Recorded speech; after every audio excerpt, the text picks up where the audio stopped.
કચ્છમાં શિક્ષકોની બદલી મામલે ઉથલપાથલ। કચ્છ જિલ્લામાં 1700 શિક્ષકોની જિલ્લા ફેરબદલી બાદ પણ તેઓને છૂટા કરવામાં આવ્યા નથી, જેના કારણે શિક્ષકોમાં નારાજગી છે। 1364 ઓનલાઈન અને 300થી વધુ ઓફલાઈન બદલી થયેલા શિક્ષકો પોતાની ન્યાય સંવાદી માંગ માટે ભુજ જિલ્લા પંચાયતમાં એકત્ર થયા હતા। શિક્ષણ સમિતિના ચેરમેન વિરમભાઈ ગઢવીને રજૂઆત કરતા શિક્ષકોએ જણાવ્યું કે નિયમ અનુસાર 50% મહેકમ ધરાવતી શાળાના શિક્ષકોને છૂટા કરવાની જોગવાઈ હોવા છતાં તેમને રાહત મળી નથી। સ્ટોરી રિપોર્ટ બાય કરણ વાઘેલા, ભુજ। ખાસ કરીને સાહેબ જે શિક્ષકો છે ઘણા સમયથી ફરજ બજાવે છે, ક્યાંક ને ક્યાંક એમની બદલી થઈ ગઈ છે, પણ આ ઠરાવના કારણે પોતાના વતન કહી શકાય કે જે બદલી પામી નથી જઈ શકતા। શું સમગ્ર મામલો છે? મામલામાં બીજો કઈ નથી।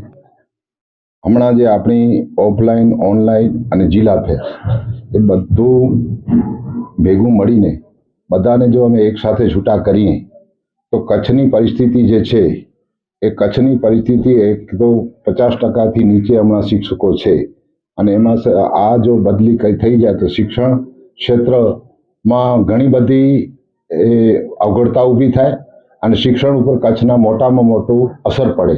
એના માટે કરીને અમે આ કડવો નિર્ણય લીધો છે। અમને ઉપરથી 1600 શિક્ષકોને નિમણૂક કરવાની સરકારશ્રી છે।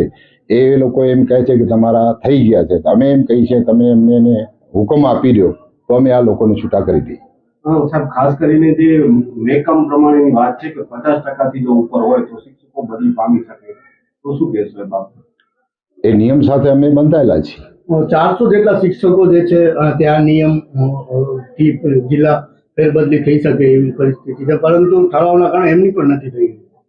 ના, કેમની? 400 શિક્ષકો એવા છે કે 50% મહેકમથી વધારે જગ્યાઓ ઉપર અત્યારે ફરજ બજાવી રહ્યા છે। જિલ્લા ફેરબદલી એમની થઈ ચૂકી છે, પરંતુ ઠરાવના કારણે એમને પણ નથી થઈ શક્યો। એક ઠરાવ એ હિસાબે બધા અમને અમારું એવું છે કે બધાને સાથે રાખી અને આ લોકોને ભેગી આપણે છૂટા કરી દઈશું ને વધારાના જે જિલ્લા ફેર અને જે ઓનલાઈન ઓફલાઈન થઈ છે એમને પણ સાથે અમે છૂટા કરી દઈશું। જ્યાં સુધી આ ફેરબદલી કરવામાં નહીં આવે, શિક્ષકોનું કેવું છે તો કોર્ટમાં જઈને ન્યાયાલયના પણ દરવાજા ખટખટાવવું એટલું યોગ્ય છે? શું કહેશો? કોર્ટના દરવાજા ખટખટાય ત્યાં સુધીની પરિસ્થિતિ અમને નથી લાગતું કે અમે વરસવા દેશું। અમાને ઉપલી લેવલે અમારા વિભાગીય શિક્ષણમાંથી એવી અમને આશ્વાસન મળ્યું છે કે અમે વહેલી તકે તમને શિક્ષણ કચ્છમાં શિક્ષકો ફાળવી દેશું।